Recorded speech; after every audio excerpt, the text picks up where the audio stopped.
Bonjour à tous les CM2.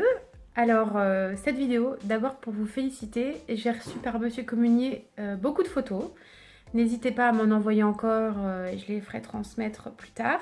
Donc beaucoup de photos de vous en train de cuisiner, en train de suivre le défi En avril ne te découvre pas d'un fil. Donc bravo, vraiment, c'est super sympa d'avoir de vos nouvelles.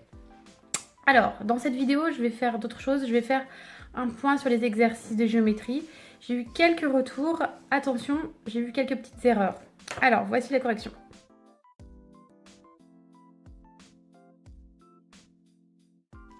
On avait bien comme triangle équilatéraux uniquement A et uniquement C. Donc, il fallait marquer A et C ici. Pourquoi? Puisque quand on les pliait sur leurs axes de symétrie, on obtenait 3 axes ici et 3 axes ici également. Si on prend la règle, on voit très bien cette égalité de mesure. Tous les côtés sont égaux. Donc moi, j'ai ajouté ces petits traits pour vous le signifier, ces petits codages. Les autres triangles étaient isocèles car ils n'avaient qu'un axe de symétrie que j'ai tracé ici, ici et que j'ai oublié, pardon, là, mais qui serait sous mon doigt. Et à chaque fois, il n'y a que 2 côtés égaux. Donc ce sont bien des triangles isocèles que vous aviez ici.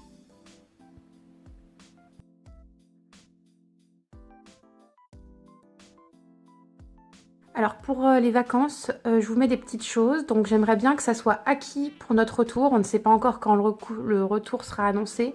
Mais que la reconnaissance par la règle et la reconnaissance par les axes des triangles soient acquises. Pour qu'ensuite nous, on puisse faire des tracés en classe. Et puis qu'on puisse faire des mesures de hauteur, des choses qui sont plus techniques, qu'on le fasse ensemble. Mais ça, j'aimerais bien que ça soit acquis pour le plus grand nombre. Donc entraînez-vous, refaites des pliages à la maison. Voilà, ça serait bien que ça, ce que j'ai mis en rose, cette leçon, elle soit acquise. Et il y a un petit rappel en dessous que j'ai trouvé qui était très bien fait sur les fondamentaux sur les triangles. Ne vous inquiétez pas pour cette partie-là qui est de l'ordre du tracé. Ça, il faut un compas. Donc je ne vous le fais pas faire à la maison, nous le ferons à notre tour.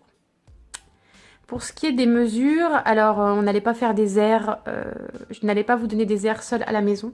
Donc j'ai choisi de vous faire travailler un petit peu les durées car il faut qu'on avance dans le programme. J'aimerais que tous, vous maîtrisiez cet encadré bleu. Tout le monde doit savoir ces équivalences par cœur parce qu'elles vont servir après dans les exercices. Ce sont des révisions, normalement. Je vous mets donc un petit jeu sur le site Jeux Pédago que vous connaissez. C'est celui qu'on utilise quand on fait la course au trésor.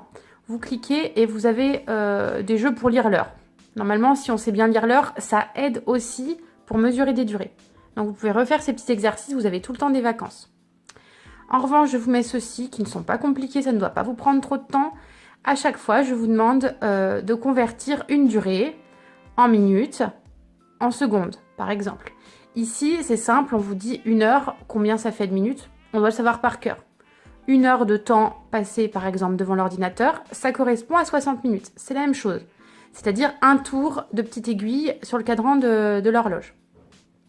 En revanche, quand on vous met, mettons celui-là, 2h50 en minutes, eh bien, si je sais que 1 heure, c'est 60 minutes. Donc 2 heures, ça sera 2 fois 60 minutes, 120 minutes. Je n'ai qu'à ajouter 50, 120 plus 50, 170 minutes. Et je trouve ma correspondance. Voilà.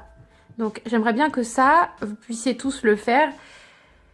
Ce sont des petites choses, mais qui vont nous aider quand on sera à nouveau ensemble et pour pouvoir redémarrer sans trop avoir perdu. Voilà.